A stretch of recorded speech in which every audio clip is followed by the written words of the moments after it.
Good evening, guys. How are you doing? How is your Sasa niwaambie karibuni sana. Hapa kwa studio kuna baridi actually. So mkiniona na jacket hivi nikifika hapa natoa cause I want the KNA to be seen. Yeah? Thank you guys. Welcome to the show. This is Tilda welcoming you to the evening updates. Karibuni sana, na wapenda sana na waenzi sana nyi watu wangu, wapenzi wangu ambao tumekaa nao kwa muda. May God just be with you. May God protect you. May God have you in his hands. Karibuni kwenye hii show yetu ya sasa hivi guys. You know a lot is happening and a lot is going on in the country. As you know well, our government or the politicians about the politics, things are not well, things are not going on well, things are not good. Wadau na wadau days jamani. Tufanyeje kama mambo hayajiendi? Yeah? So, tuko hapa.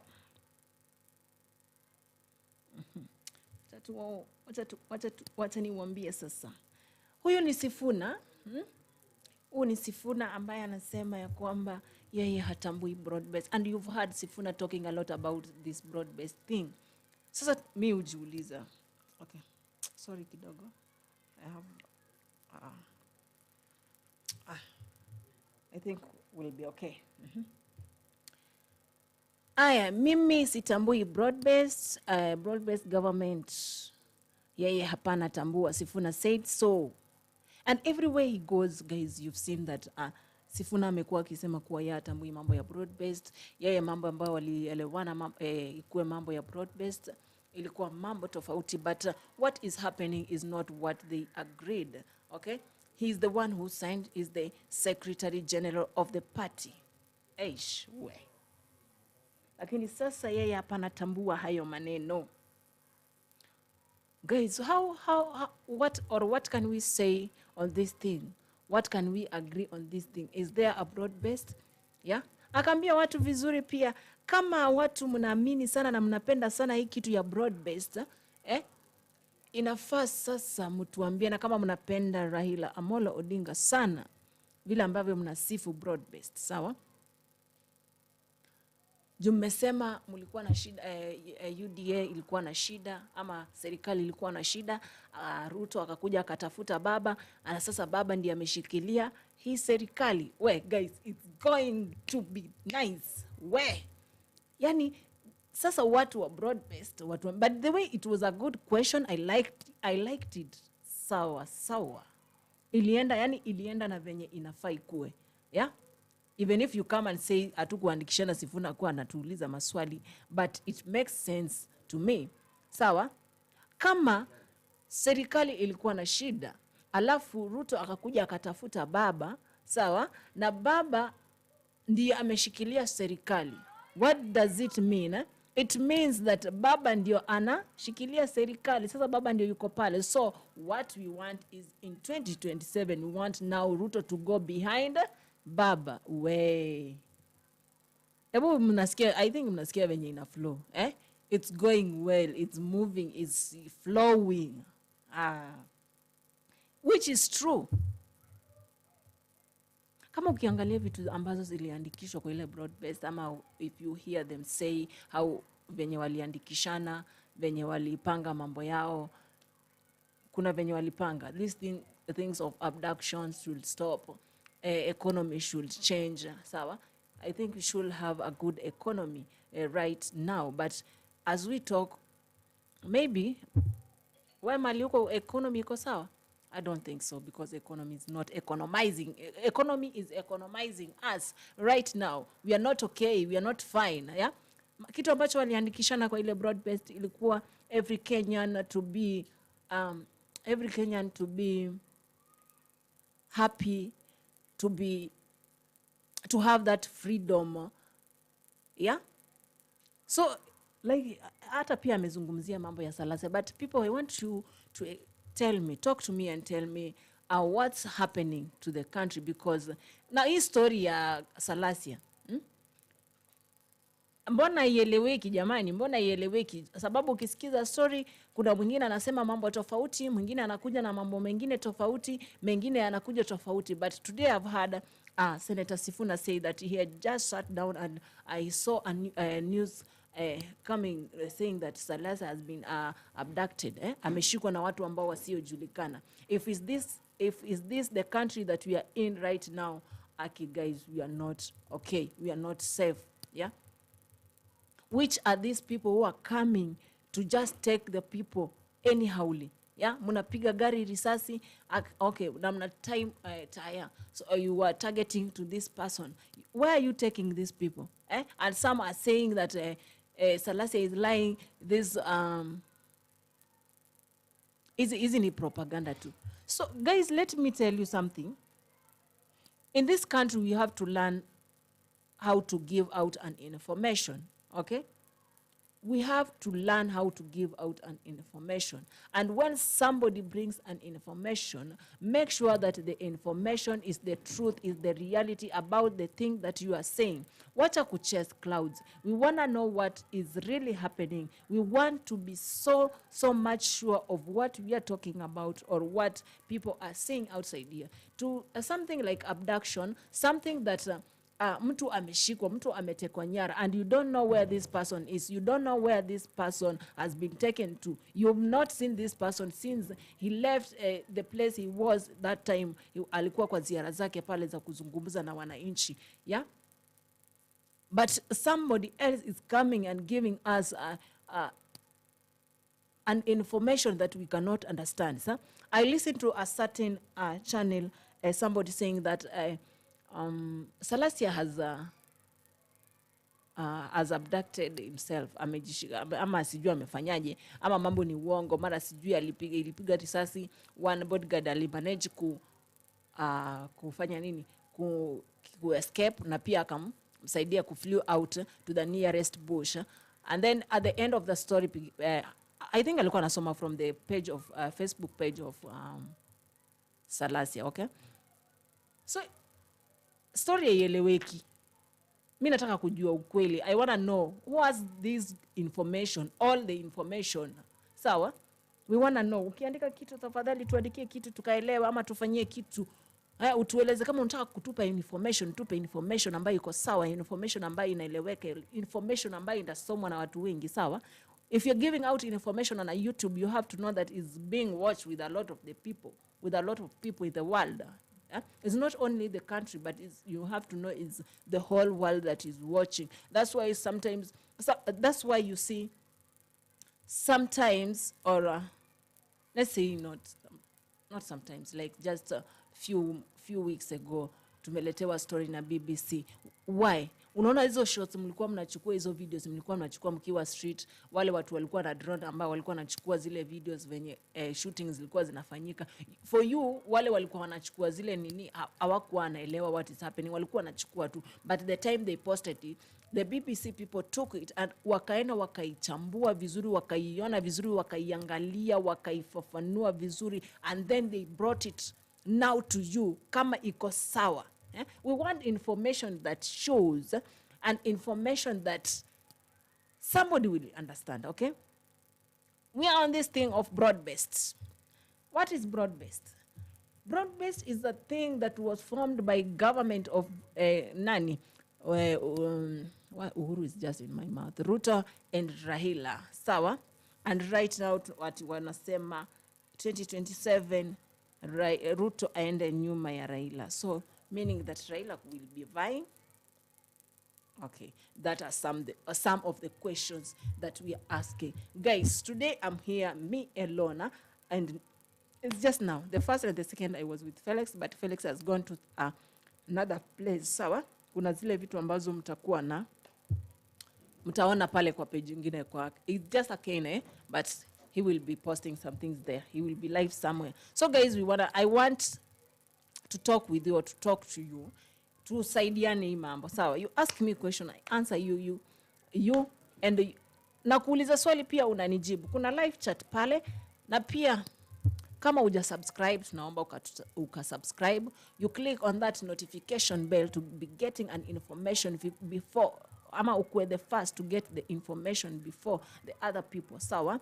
And then like, comment and share what we discuss here together. So as we continue, yes, I think tuko na video pale. I think Mr. Producer, I don't know if you're ready. There's a video of Sifuna, the way he was talking to the people of UDA pale, Migori County. And as you know, Sifuna never disappoints. Let's go and watch it. Iwe kuwa kuna pande zinawacha nje, si ni mzuri? Hakuna kitu tumesikizana na ojenda.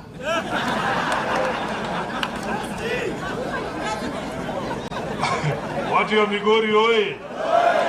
Mimi ndio Sifuna, katibu mkuu wa chama cha ODM, chama tawala hapa Migori, na senator wa county ya Nairobi. Nataka niambia watu ya broad-based wamekaa hapa wasikie tena. Mimi sijui kitu inaitwa broad-based. Sijui. Na kama mnapenda hii broad-based sana, leo ndio mnatuambia vile mnapenda Raila Odinga. Nataka tujaribu kitu. Kama mnapenda hii broad-based sana, na wewe Kiboreku umesema wakati kazi iliwashinda, Ruto akakuja kutafuta Raila, yeye ndiye ameshikilia hii serikali. Kwa hivyo 2027 Ruto arudi nyuma ya baba. Ndio tujue broad-based inafanya, si ndio? Hiyo ndio broad-based pekee Sifuna atatambua. Ruto amalize 2027, awachie baba kwa sababu baba ndiye anafanya kazi saa hii, ndio?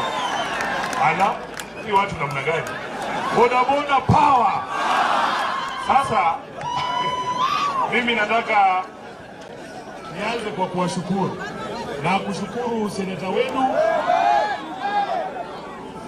Nataka nianze kwa kuwashukuru kwa sababu kupitia seneta wenu Mheshimiwa Eddie Oketch, mnaonekana ni kama watu ambao mko organized na watu ambao mko disciplined. Tumekuja hapa kwa mwaliko wa Senator Eddie, aliniambia ako na hii harambee, tukuje tutoe kidogo ambaye tuko naye iwasaidie. Kuna tofauti kubwa sana kati ya pesa ya Sifuna na pesa ya wao wakora wengine wako kukaa. Niseme. Nyinyi, mimi sina shida, nyinyi chukueni. Lakini yangu ni tofauti. Hakuna mtu mahali analia ati Sifuna amemnyonga, hadi sijui amemgonga, amemuibia nini. Yangu ni safi. Yangu unaweza kula, yao weka mafuta ya bodaboda.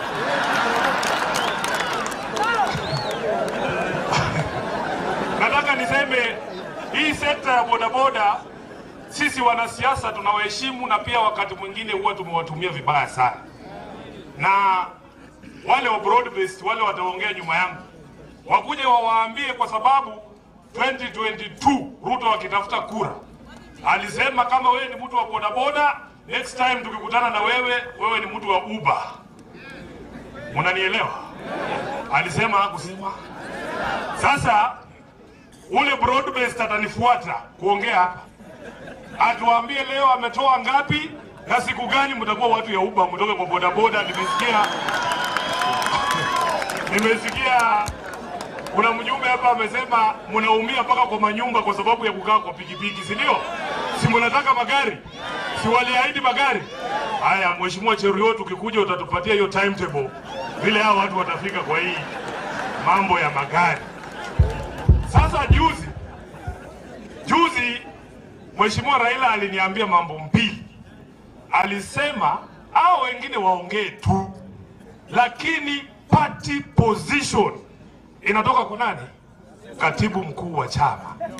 Kwa hivyo wacha niwapatie party position. Sema party position bwana. Hii watu ni watu ya ODM hapa. Hii ni watu ya ODM. Yote ni watu ya ODM. Chama chetu kinawaheshimu sana. Na chama chetu tunaendelea kukinadhifisha. Tulifanya uchaguzi hapa ya grassroots.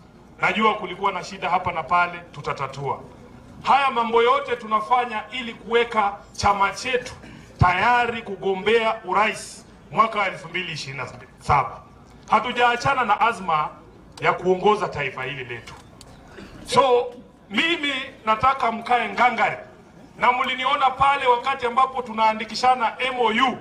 Hiyo MOU nimeisoma, nimeielewa na nitawaelezea inasema nini. MOU haikusema kwamba chama cha ODM hakitasimamisha mtu 2027. MOU inasema, Mheshimiwa Cheriot, ya kwamba serikali ya Kenya Kwanza itaheshimu katiba na sheria zote. Tukiwa hapa tunazungumza leo, mumezungumza kuhusu kiwanda chenu hapa cha Sony.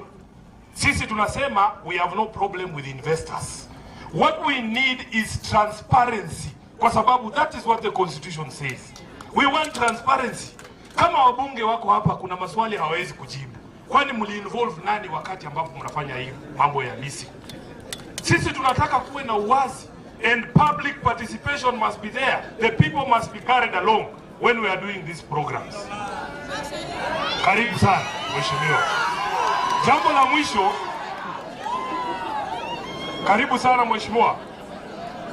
Jambo la mwisho, taifa hili letu, kwa sababu tulisema serikali iheshimu katiba, hakuwezi kukuwa na visa vya utovu wa usalama Kenya hii. Juzi nyinyi mnajua tumemzika mbunge wa Kasipul ambaye amepigwa risasi na watu ambao mpaka leo hatujaambiwa nani alituma wale wahuni kupiga Mheshimiwa Ong'ondo Were risasi. Leo wakati tumekaa hapa tu, nimeona breaking news, ndugu yetu Peter Salasia alikuwa anaenda kwa barabara ya Isiolo kwenda Nanyuki, amevamiwa na watu ambao hawajulikani, wamepiga gari yake miguu risasi. Yeye mwenyewe inasemekana ameshikwa na hatujui ameshikwa na kina nani. Sasa watu ya broad based wakuje hapa watuelezee kama hiyo ndio tulikubaliana. Mnataka niseme hii mambo ama ninyamaze?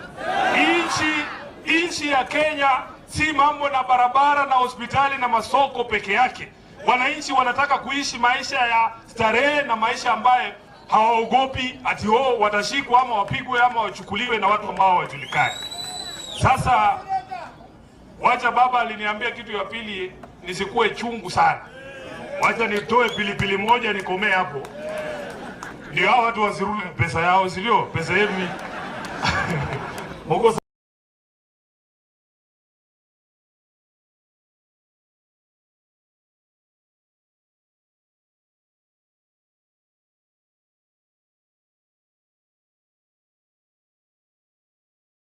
Guys, I think you had Sifuna. Umeweza kumsikia Sifuna jinsi ambavyo ameongea. I really love this person. Nampenda sana sana sana, because sometimes mi usema to listen to somebody, I'm always keen. I'm always keen kabisa. That's why I told you, while you talk or when you're talking to me, siwezi angalia kando, siwezi angalia chini.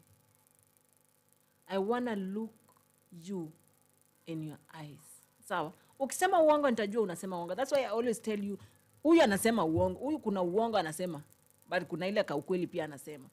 But mtu akisema uongo you can know. But this man napenda sana.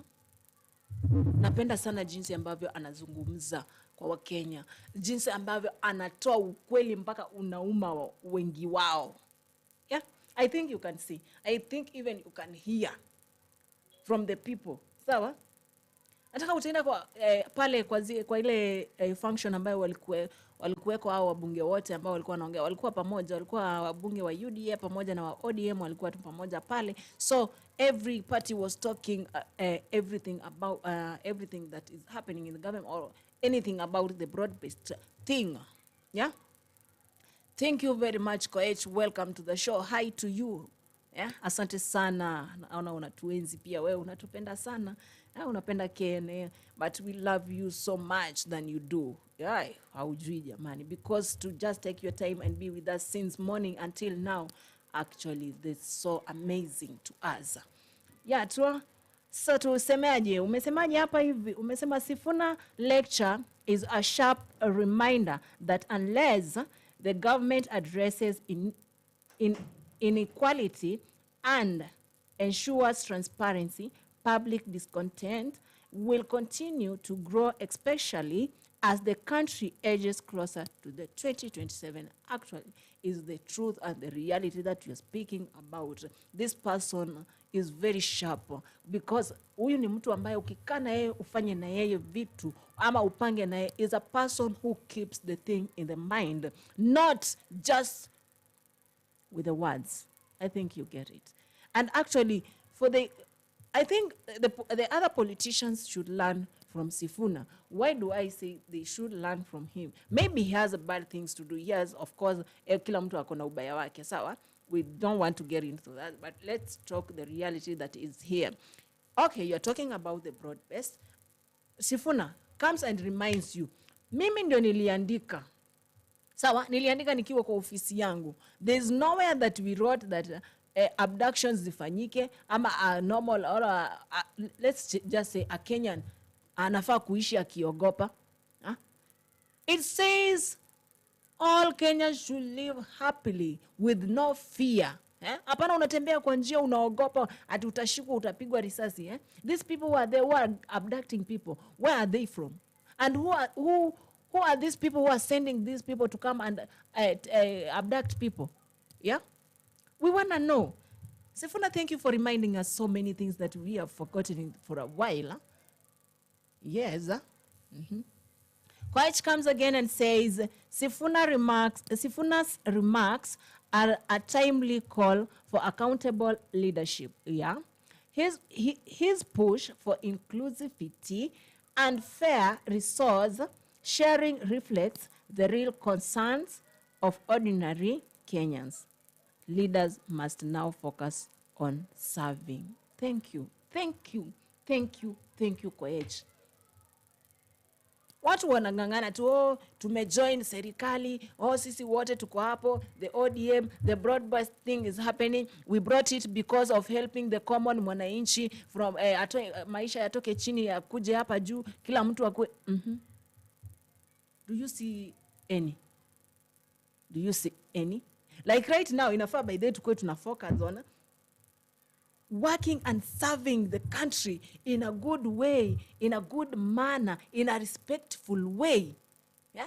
But now, things are going, mambo yaendi mrama, mambo yanaenda segemnege, jamani. VP, why are we struggling so much to live in our own country? Yeah? Like where I stay, nilisikia nikiambiwa rent inaongezwa. I was like, what? Niko na school fees jamani, rent ndio hiyo, maji ndio unanunua, mboga unanunua kila siku, everything you're buying. So economy is high, too high for some people. The others even they cannot afford, my friend. Sawa? For me, when I was looking for a job, I looked for a job to take care of my child. Nimsomeshe asome, at least akuwe na maisha mzuri. That's my dream. Make sure my kids are okay. Yeah? But life in a song inaendelea ikiwa ngumu zaidi. So I wonder what's wrong, what's happening. Leaders are not focusing. Leaders are just here kurushiana maneno here and there. Yeah? We don't know what's happening actually.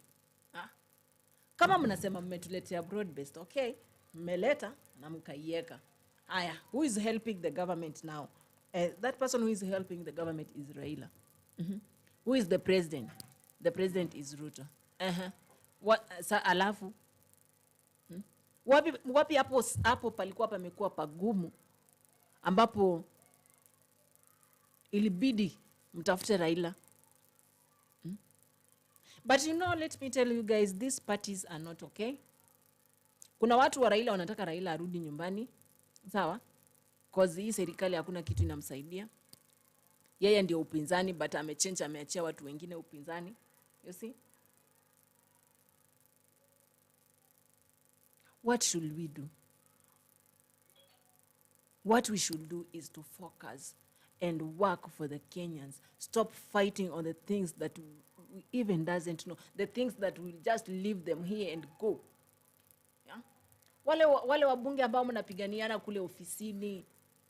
mnazozana kule ofisini. Remember, that's not your place. That's the place that you've been placed there to work for the Kenyans, but not to work for yourself alone and get your own interest by yourself. No, nah. Okay?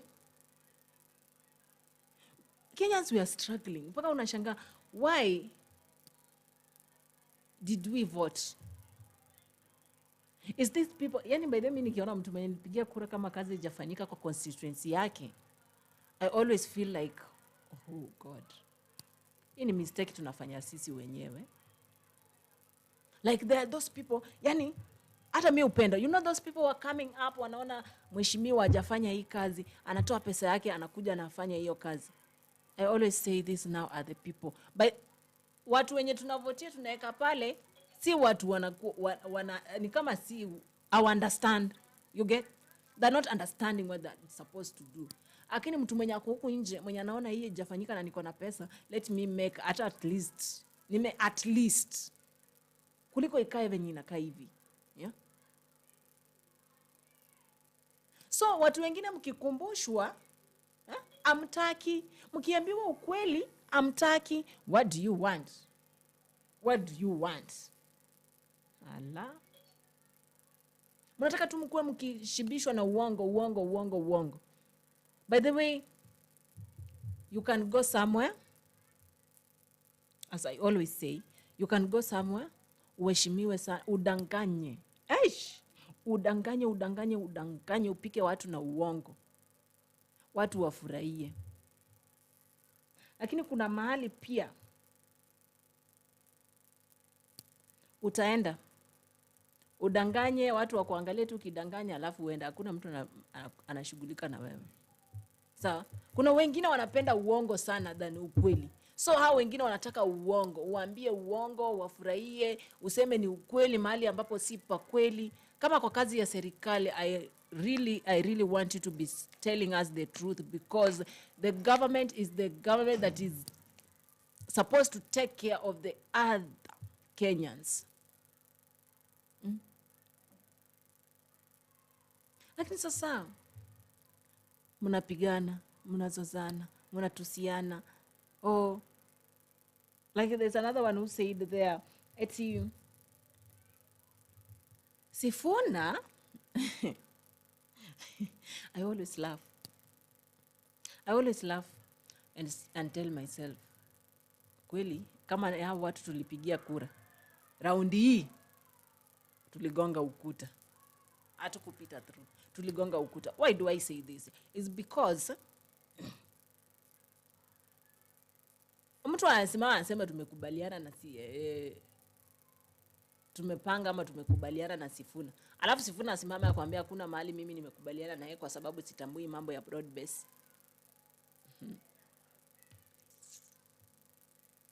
Yaani unaibishwa tu hadharani hapo. Paka mnaambiwa hao watu wa broad base wenye wamekaa hapa wakuje watuambie. Mahali tuliandikishana. By the way, you know, if you are the one who wrote something, let me tell you, it will stick here. Because you know, this thing tuliandikishana tukijua, this thing will come and help the normal or the common mwananchi, the common Mkenya wa kawaida yule. Ama hata tuseme tu Mkenya wa kawaida, sawa? Ni Mkenya wowote yule, ama yeyote yule. Okay? Ni Mkenya ambaye anaishi kwenye hii Kenya yetu, hii nchi yetu hii hapa. Sio mtu mwingine. We need freedom. We need security. Yeah? Tunafaa kuishi na furaha na upendo. I don't know why we are living with fear. Watu wanakuwa abducted. Watu wanapotea. And the president is just there. What should we do? Guys. What should we do? Let me put my on charger. It will switch off. What will we do, guys? Or what do we supposed to do?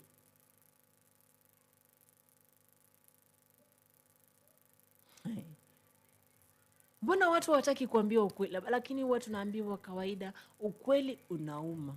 And it's true, ukweli unauma. Ndio maana watu hawataki kuambiwa ukweli, watu hawataki kusikia ukweli ukisemwa mahali. Yeah? My Kiswahili is getting lost. I don't know why. I think, but when I speak English too much, I always forget about Kiswahili kidogo. And Kiswahili was my best, but I love speaking English because nataka kuongea na wale watu wajuu. I want to be cooperating with this akina Koech when you wako na big English and with akina Gypsy. At least those people. I need English people. Hata Kiswahili pia unaleta pale Kiswahili kinitatanishe kidogo pia. Zote ni lugha za hapa hivi. Yeah? So, tukiendelea, wewe umesikia Sifuna venye ameambia hao watu, venye amewaadress, okay? Venye amewaadress, venye amewaambia the truth. Alafu kuna wenye watasimama hapo wamwambie, Sifuna pesa ikikuja tunakula, ya broad based ikikuja ananawa mkono, tunakula wote. Aya, shida ikipatikana, mzigo ukikuja, anatutoroka. Eish.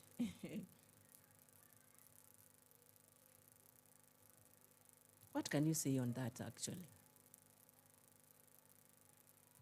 Alafu unakuja unakatazwa, mimi yangu ni safi, yangu nikikupea unaweza chukua, lakini ya hawa usichukue manaki na meaning guys, if you listen to the statements that you are being given by a person whom you believe,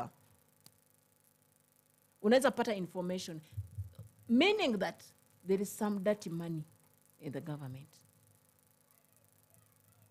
There is some dirty money in the government. And is this money that you are being given when they are campaigning? That's a dirty money. Because your pesa, by the way, ukichukua, there's nothing that it does.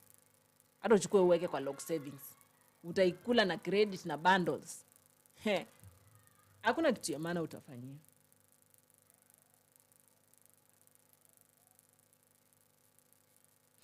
As we continue, nikukueleza, Sifuna spoke about security. Ndio maana ameongelea hapo kwa nini ya Salasia. Like right now, ameongelea mambo ya ule alikuwa nani? Alikuwa huyo mbunge wa Kaspul. What's his name? Were. Hadi sasa hivi hawajajua ni nani alituma wale walifu kwenda kumuua nani?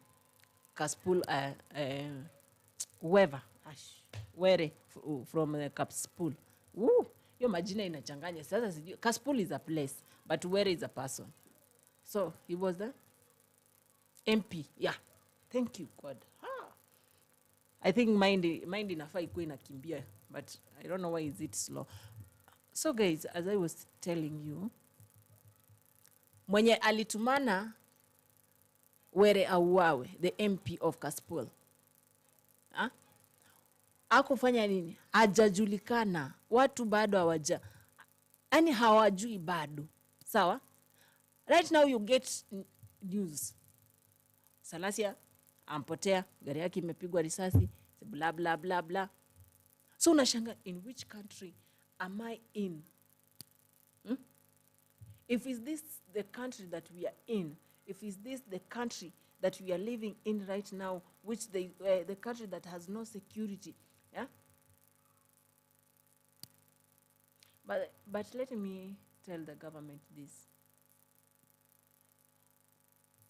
Government, you should, when somebody is doing something kama hiyo ya yenye Salasi alikuwa anafanya,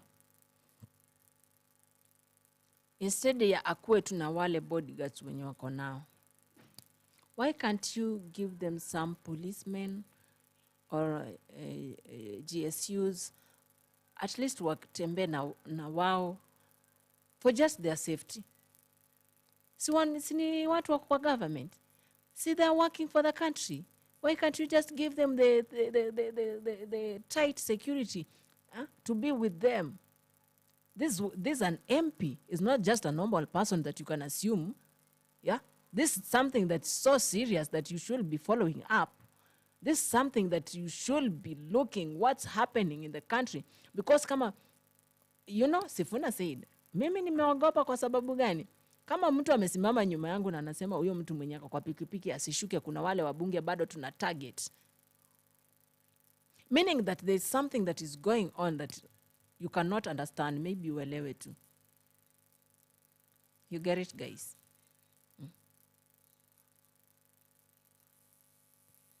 And we have to make sure security iko kwa kila, yes ni kwa kila mtu, lakini kama hii, by the way, I feel so sad.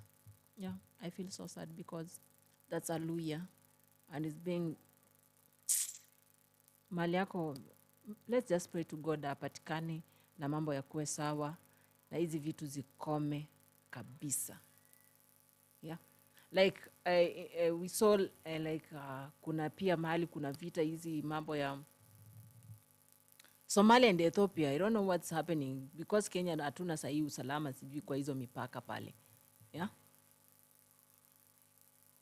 Kenya security. Kenya, where is your security? What's happening with this thing of security? Mbona security iko so bad? Mbona security iko, mbona ina happen hivi?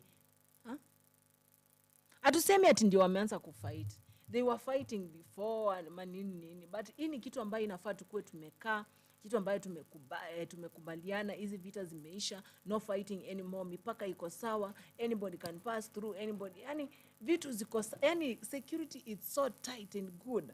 This is a big country, a very respected country, that people should not be doing such things that are, why? But I'm talking with so much pain. Let me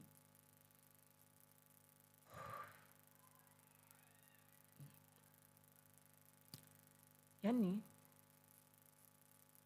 when I get to something like security, like for me now, you know, hata mi pia nimeanza kuogopa juu hata ukitembea huko nje asikia wewe ndio unaongeanga kwa nani. I don't like using that Kiswahili, but I'll use because I was told like that. Wewe ndio unaongeanga kwa Ruto sana, tutakutembelea we. And you know, when I'm outside, by the way, when I'm outside, I don't talk too much. I talk here things that makes facts, okay? Tunaongea vitu zenye zinasaidia. Ndio maana, that's why I always tell you, you talk to me, I talk to you, okay? You tell me how you feel, how you see the how you see the country, how you feel what's happening in the country, if it's good for you. Kama unaona ni vizuri sana watu wanakuwa abducted every day, every time, watu wakuwa wanakufa wanamwaga damu every day, every time. If you feel it's good for you, you can tell me. And if you feel it's bad for you again, you can tell me too. Hapa kusaidiana na kuongea, because this country belongs to us all. Okay, we are Kenyans. This is our motherland. We have to respect each other and talk together, share ideas that we have. Okay, you can tell me, you can talk to me the way Koech is talking to me. Okay, you can talk to me and tell me. I can read that information that you've said. And kuna by the way, kuna wabunge wanasikiza hii channel sana, so they can get there, wasikie hiyo comment yako nimeisoma, nimesema imetoka from like the ones from Koech Brian. Okay, yani is somebody who is bringing something that can make you feel like it's true. Yeah, yes, this is the fact, this is what we need to do. Yeah, na pia ukiona naongea kitu yenye I make sense, you can just come and tell me, by the till hiyo vitu naongea venye. I had someone yesterday, I don't know where you went. James, uko wapi? I really miss you. Come, I'm here alone today. Come to pambane na wewe. Welcome to the show, jamani. Come. Yani vibe yako ilinibamba jana sana tena. I don't know where you've gone today because I've not seen you. Ama maybe you are just a silent viewer, but I don't want to see you in silent. I want to see you on my chat board. I want to see you there because ulikuwa una bring up your own opinions. Yenye tunaweza kama hivi tuongee tu, badilishane. Ooh. Gypsy, where are you? But I think we'll be coming. You all will be joining. But you know, when I'm alone, I don't like talking too much alone. But I want to just tell you guys, I want to tell you this. We have to pray for our country. It's our country. Si country ya Ruto, si country ya Gachagua, si country ya Sifuna, ni country yetu sisi wote wa Kenya ambao tuko ndani ya hii nchi. We really need to respect the country, obey the laws of the country, everybody to obey the laws of the country. Yeah? We are a very rich country. We are not poor. The problem is our leaders. Kuna venye mnatumia hizo do, amtaki kutengeneza inchi isonge mbele, mnataka tu mubaki in that era of Moi, sijui whatever. We want education. So, by the way, where did free education went? Sasa mpaka mlitoanga maziwa ya Moi. Alisa mngetoa maziwa mlete mchele basi. Yes, I can see my dearest friend is in the show now. Yeah? Yes, now I can see do you want to be listening? Or just you want to be a silent viewer? I don't want you to be a silent viewer, please. Please, I don't want you to be a silent viewer. Welcome. Amesema hi Tilda. Hi Gypsy. Welcome to the show. Watu wameniamulia, by the way, they just want me to be alone here and talk to you guys. But that's so nice. That's so fantastic. That's how I grow my career, by doing some things by myself. Welcome to the show. Here we're saying, I think, have you seen the clip that I've just played in a few minutes ago about Sifuna, the way he was speaking, the reality, and this is a truthful man, okay? Of course he is. But then that word, truthful kwa Gachagua, we have to transfer it to Sifuna because he talks facts. He reminds what is supposed to be done and it has not been done. What they signed together when they are joining the government, but he doesn't say they have joined the government. For him, he said he's not in the government and he doesn't know if something like broad-based exists.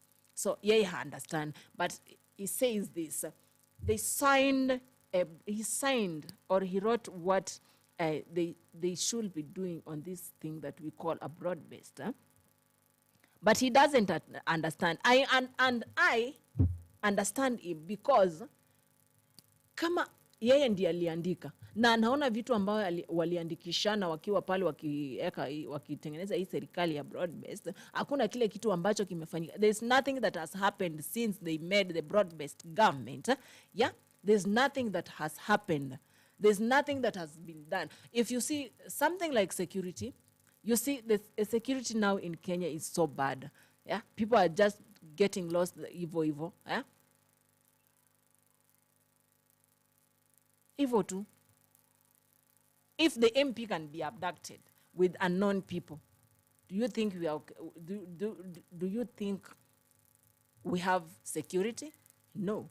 That's why I'm telling the government, or I'm telling Mr. President or Murkomen, when these people are doing their own rallies, why can't you give them GSUs or the police or the APs? So, at least watembe now for the safety. Is a government person, is a member of the parliament. Alafu vituko kama hizi zinamfanyikia the whole country. That's, by the way, that's so bad. That's so embarrassing. Hii inatuletea aibu. Inatuletea aibu kabisa. This is so shameful. This is so shameful to the country.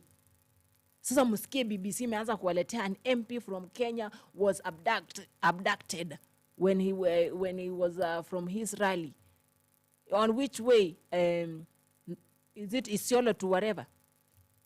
Yeah? That's so shameful. Gypsy.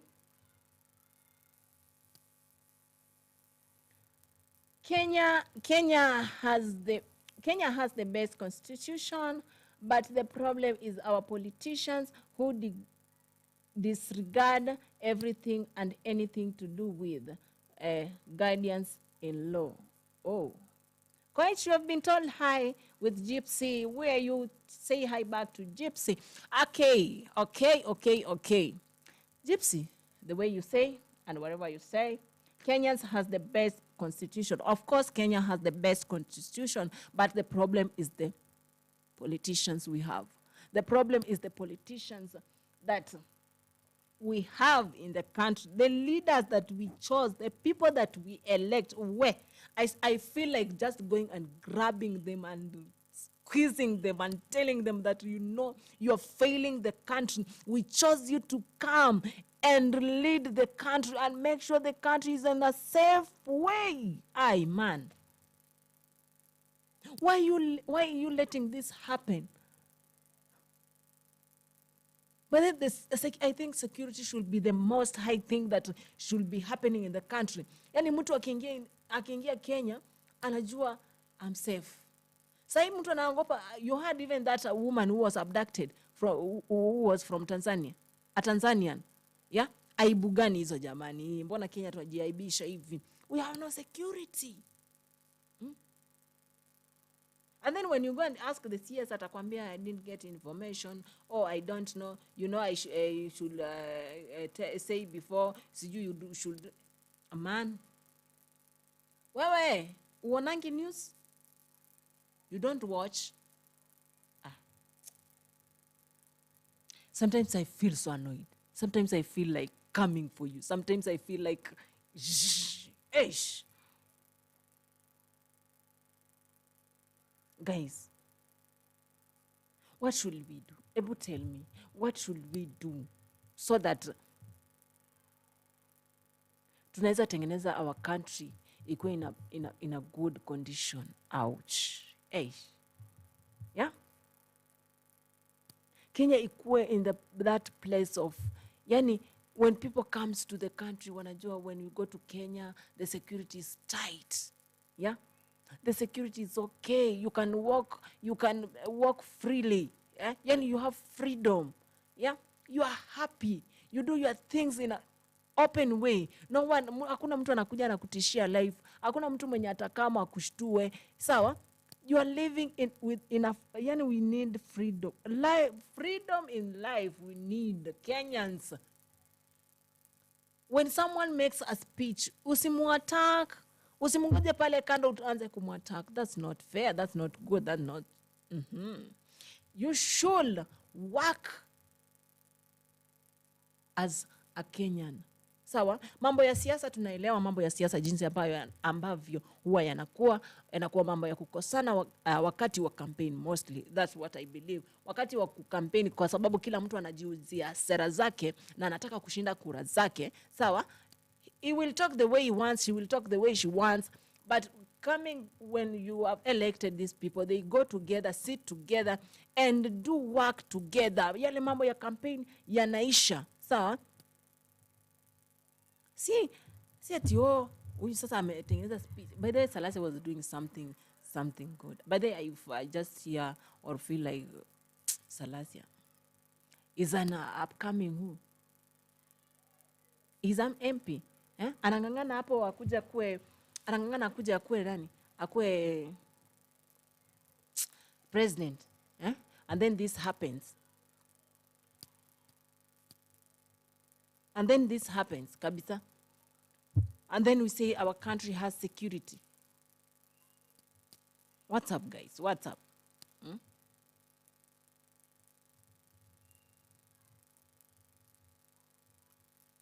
Guys, we should work on this thing of security. And Mr. President, wherever you are, and I'm telling you, kuna wale watu wanaochi Ekiene, and we are telling you people, you have to tell your friends. Hata ukipata mbunge mahali, there is one that I've engaged with in uko kando, behind the curtains. He's a politician. He's an upcoming politician. But in 2022, I think 2017 and 2022 he was, but he failed, but he's a good politician. He was a teacher, but he resigned. So I welcomed him and told him to come and join us in Kenya News Alert TV on YouTube and Facebook. So soon we are going to be on Twitter. How? Wait, Twitter. Yay. We are going to be on X, that is Twitter, and we are going to be on TikTok, Instagram, okay? We are going to yani tunataka kukua everywhere on air, okay? And then we will be making other podcasts uko kando about lives, marriages, relationships, and other things, e.g., you know. So guys, as we talk on security, as we talk on economy, as we talk on so many things, health, you see, education, kuna vitu ambazo haziendi vizuri kabisa. The most important things,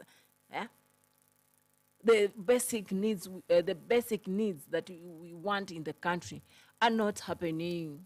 We are not getting them. Education is bad. Health is bad. Yeah. Economy is bad. Hatuna hizo vitu actually. Hatuna. What do we supposed to do? If the government is doing this, if the government is not listening to the people, government want to do whatever it wants.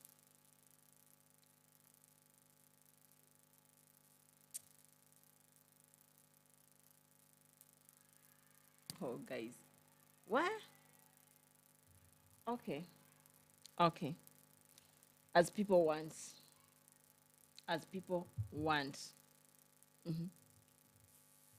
Guys, as we go on, or as we, because I'm almost out. I'm almost out. And remember, it's on Saturday, the weekend. Where are you going to spend your weekend? Maybe I have nowhere to go and spend my weekend. I'll just go at home and do some cleaning, actually, as usual. Yeah. On Sunday, I think maybe the church, but some of us, sometimes you go, sometimes you don't. Yeah. If the Kenya, by the way, I never knew that Kenya kuna Freemason. I never knew.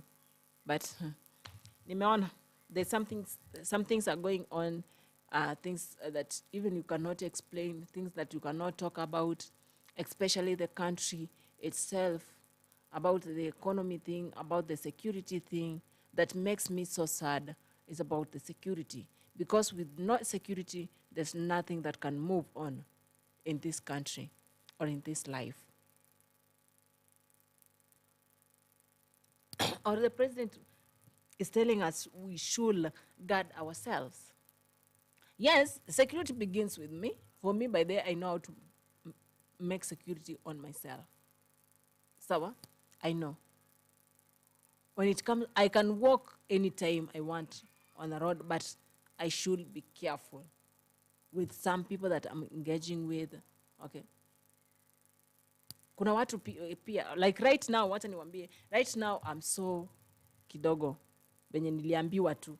Wewe ndio unaongelea Ruto vibaya, tutakutembelea. When you are being told tutakutembelea, you have to think twice. But I said, with God, no one will come to me. No one will just come to my home or my whatever or anywhere else. But maisha lazima yaendelee. Mambo yakifanyika mabaya lazima tuseme. Sawa? If the government is not working for us, why should we keep quiet? We should tell them. They should know. Hata kama itawauma, but they supposed to know they are not working. Yeah? They're just saying, they're just talking, they're just murmuring, they're just shouting, they're just abusing each other, using abusive languages to other leaders, to other politicians. But they're not working. What we want to, hatutaki kuona ama kujua benye mnajua kubishana, benye mnajua kuambiana maneno, hatutaki kujua hiyo. We want to see the job you are doing, the work that Kenyans gave you. We are the ones who elected you. Respect we need, okay? And we need to see the work you are doing. What's the lipa mshahara na kazi hakuna unafanya? Unataka tu kula mshahara. Who says that? Yeah? You should work. Si hata hii mambo yenye unatuletea mambo ya UAE. Sawa? Hatukatai, but what we need is transparency. The thing, but that's the thing that lacks. And that's the thing that makes Kenya not develop. So, namba hii kitu ya develop najua tumeongea sana. Na tuoni development inaendelea kwa hii country. But then since Ruto got into the office of the president, I've never seen a change. Ama kuna mtu umeona change mahali? Nairobi si mimi naona tu iko tu benye ilikuwa ama? Kuna ile vitu change zenye mimi sijui. You should tell me. Maybe mimi ndio sitembei because kila siku niko hapa na nyinyi. But I'll go niangalia what has changed in the country, what is going on in the country. Huh? I have to Google. What tunaambiwa na Felix Google. Okay, guys. I've not seen change. Maybe there is a change. What are you saying, Koech? Kenya's constitution is among the best globally, but it's undermined by leaders who ignore its principles for personal or political gain. The real crisis, the law, it's in the lack of respect. Thank you. Thank you, Baba. Thank you. Thank you. You've just said what I needed. You just said what I needed. Kenya's constitution is among the best globally. Exactly. But it's undermined by leaders who ignore its principles for personal or political gain. Watu by the way, watu wako tu pale kwa yani, I don't know why. I don't know why these people always see that the other Kenyans or we elected them, we are not following up for what they are doing. We know these all games that they are playing. So they're just there because of their interest. Yeah? What's that? Gypsy. There are two types of security in Kenya: political security and the rich security. Tilda, a common man doesn't have a security in Kenya unless you pass a bribe. If I may ask, does an MP need a security? Of course, he's working, he's in the government. MP, MCA, women representatives, and the governors, the senators, do they need security? Of course they need, because only politicians. See, they are politicians. Yeah, for the rich, even for the rich. Sisi wengine, by the way, how much will you bribe somebody to give you a security? How much? Utaambiwa pesa ingine uanguke chini ufaint yenye una. Sawa? So, wale rich people, ndio wanakuanga na the security ile yani mtu ako na tight security mpaka unashanga, and even he's not in the government. He's just a normal person, but because of his or her richness, is having another security yenye hata ukiangalia hivi unajua sisi wengine tutasema nini sasa? But politicians, Gypsy, you know, politicians are being attacked. Politicians are being attacked. Na wako na security. Aje sasa. Politicians, I think, are those people, because they have security, they're being given bodyguards. Yeah? Mambo kama ya fai kufanya. Ndio yanaweza tokea kigafla. Yeah? Lakini sasa iwezi kuwa imekuwa ni mazoea. Iwezi kuwa inakuwa ni kitu ambacho watu wamezoea. Somebody is being taken by unknown people. Unknown. Wapi kuna group ya unknown kwa hii Kenya? Au watu wanatoka wapi that are called unknown? Where are they from?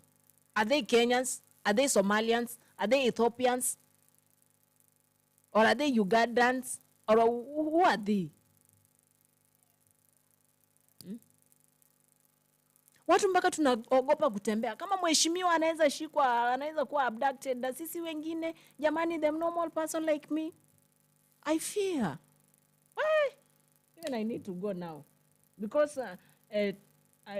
my time, because I like walking. Coach Brian, gypsy, sadly, that reflects a painful truth. Security in Kenya often feels like a privilege, not a right, when protection depends on wealth or politics or political ties. It leaves ordinary citizens like yeah.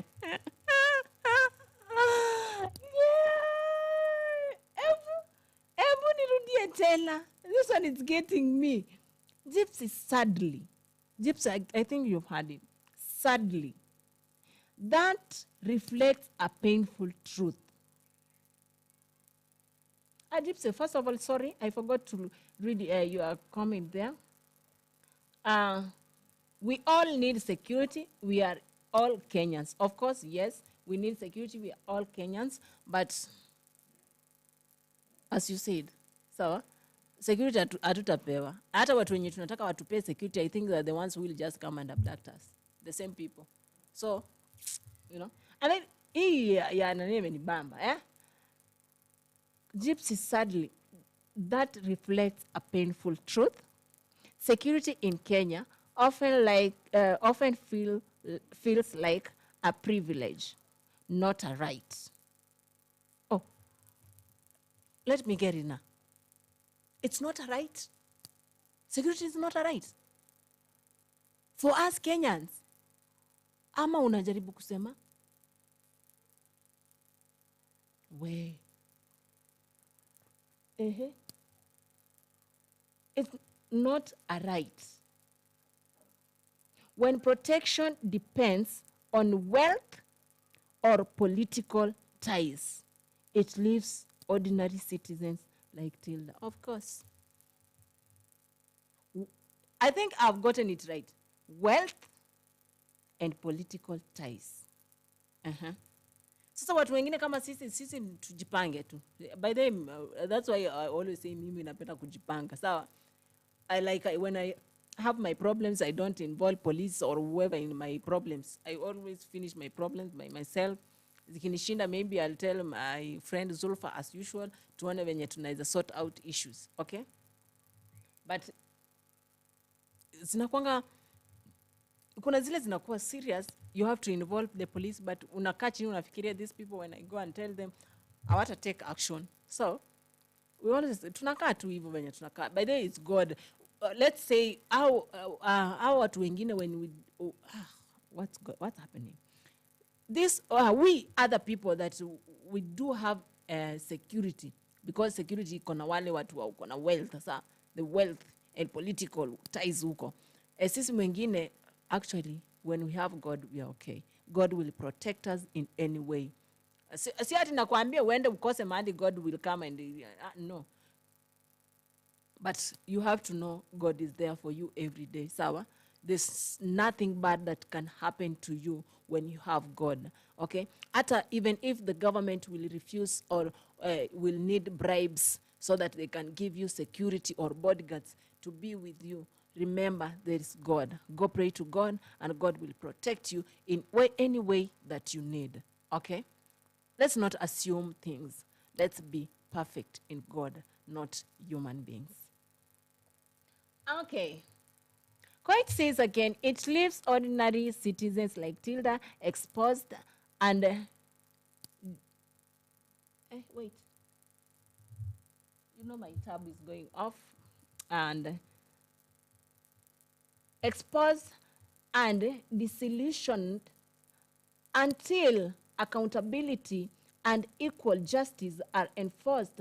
Public trust in the system will remain broken. Oh, God. I don't know which country are we in, but God be with us every time, because we have no someone to take care of us. We are just the only one. We are human beings. We need security from the government, but the government cannot give us. But we have you, God. You just have to be with us in every way and every time. Okay, Gypsy says, quite 100% right. But when will all Kenyans start enjoying the fruits of independence.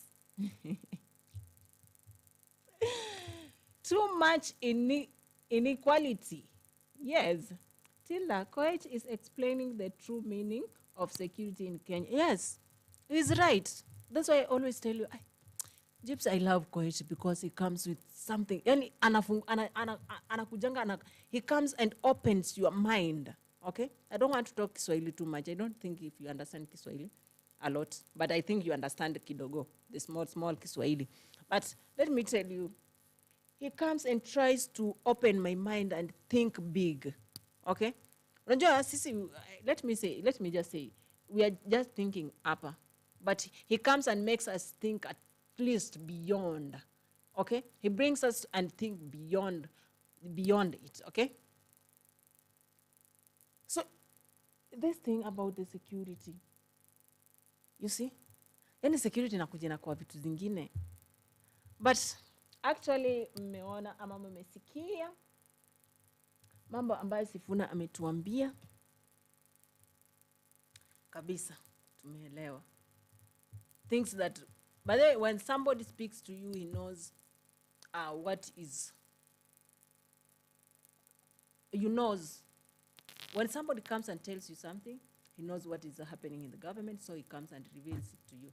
Ndio maana nakuuliza niseme ama nisiseme. Sema, niseme, nisiseme, sema, nisiseme, sema. We always say if you have the truth and you have to tell the Kenyans, please tell the Kenyans and pass the message in a good way, in a respectful way. Yeah? Even that was just a little that, that was just a little that Sifuna said, but he had more, but alisema aliambiwa na baba atoe pilipili moja akaiweke kando. So hataki kuzungumza sana, manake akizungumza sana ni kama anaharibu maneno. Lakini mimi nataka hivi. Nataka aongee sana, atoboe siri zote, tuweze tukazijue sisi kama wa Kenya, sawa? Tukaweza kujua ni nini ambacho kinaendelea kwenye serikali ambayo tulio nayo sasa hivi. Inatekeleza majukumu ambayo wanafaa kutekeleza ama wako tu pale for their own interest. Yeah? Koech. Powerful point, Gypsy. Gypsy, wamesema powerful point. True Pan-Africanism must start with equity at home. Until all Kenyans, not just the privileged few, feel the impact of independence, the struggle isn't over. But your struggle haijaisha bado. We are still on it. We are not enjoying our fruits. Even the person who fought for this independence, hata mahali wako amekaa hivi, anashangaa, is this the country that I fought for? Why is it still pouring blood? Why is it still shedding blood? Why is it lacking peace? Why is it lacking love? Why is it lacking respect? Oh, God. Watch your country. Okay. Gypsy anatuambiaje? Tilda, I'm using a translator, not perfect, but on. Please don't use deep Kiswahili. But I'm not using deep Kiswahili because Gypsy, I know. If I start using deep Kiswahili, you will not understand anything. Because when I start talking that Kiswahili of, I want to tell Kenyans, and I want the Taita people, the Mombasa people, the Makueni, those all people, at Makueni, the Kilifi, Taita, Pwani, Kule, those people, if I want them to understand me well, nitazungumza Kiswahili hata wewe mwenyewe ushindwe kuelewa kabisa nasema nini, sawa? Nitazungumza hadi ushindwe kabisa kupata hata jambo moja ama kidogo hata lenye ambayo utaweza kuelewa wewe. Ndio maana mimi hutumia Kiingereza kwa wakati mwingi. And so you see, I can't speak Kiswahili Igbo because I knew there's some people who cannot understand Kiswahili. I know is the whole world that is watching KNA. It's not just Kenyans, okay? As so many people who are not understanding Kiswahili from outside the countries, they don't understand Kiswahili vizuri. There's some who understand kidogo, but they don't understand well. That's why we speak English actually mostly, okay? We use English mostly. Okay, if you see I've spoken Kiswahili, maybe that word has switched off kwa Kizungu. So it's a must I just say it in Kiswahili so that I can get a right word for English. So not bad, Gypsy. If you are getting it, thank you. But we love you so much. And I like the way you express yourself and telling us the reality. For me, I like talking the reality. Okay? I like talking the reality and telling people the reality. Napenda kuongea na kujisema, sawa? If I don't know something, I don't know. Okay? Don't pretend you know. As you know well, you doesn't know it. You doesn't even understand it. You see? So, if you don't know, just ask. I always say, Gypsy, you always ask what somebody has explained if you've not understood. Koech, Kenyan politics is unpredictable. Hey, Goja. Koech, this Gypsy saying, Koech, Kenya politics is unpredicted or predicted. Unpredictable. Okay, I got it now. Koech, Kenya politics is unpredictable and puzzles me every second, sometimes new every day with new twists and turns. Of course, by the way, for me, actually, sometimes I don't understand the country because you can wake up in the morning, find news of something else that you were talking about yesterday, and that thing, you'll find it again is that it has been twisted into another thing, okay? Yani, it turns, yani, I don't know. Today, it's up. Tomorrow, it's upside. After sometimes, it's on a side. Sometimes, which kind of country is this, by the way? Even Kenyans by yourself, you don't understand what is happening. Huh? Hey. Nafa tukue serious with some things that we are doing. That's why I'm saying, and that's why I started with something of, if you're giving us an information about somebody, and if you know you don't know the real information about somebody, please and please and please leave it. Let those people who understands, who wants to give out a good information, and when somebody will come and ask you, where did you get this information? Make sure you have the evidences and everything that gave you this information so that you can spread it to us. Yeah? So guys, I would just like to tell you bye. My name is Tilda. And I love you guys so much. This is Kenya News Alert TV. We appreciate having you every day and every time. We really need you every day, kabisa. Sawa? But tomorrow will not be here, or maybe there will be someone. There's other people who are always here. Sawa? And if you don't see us, we have other channels, actually. We have KNA. This is first that we are doing it on. We are doing broadcast on. We have KNA that we post. I think there's some shots you can see. We have Channel 7. We have ITV6 that we post things there. You go there, like, comment, share. Sawa.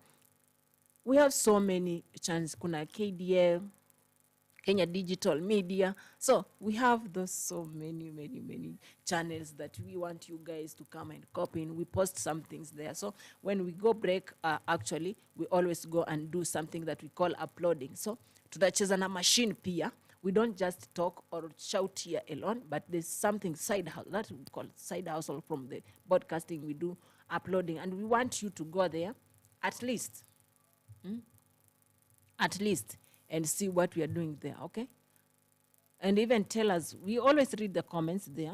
At least we know what people are saying about it, and then we continue doing what we are doing. Guys, may God bless you. May God be with you actually every time that we need you, okay? As we wrap up with my people, my best friends, my lovely people that are always present, they never lack in the show or live chat. Watu acha tu nawavulia kofia. I really love being with you. I really enjoy being with you because I think huwa mnanipea ile morale to keep on talking to you, to keep on being with you. And Coach, thank you very much for bringing to us for bringing, hey, nini nafanyika? Thank you very much to bring us some good ideas from the where you are getting them. Let me not just sema hivyo. So, I was waiting for producer, ndio maana nilikuwa nawapigia mshene. So thank you, Coach. Thank you, Gypsy, and those silent viewers.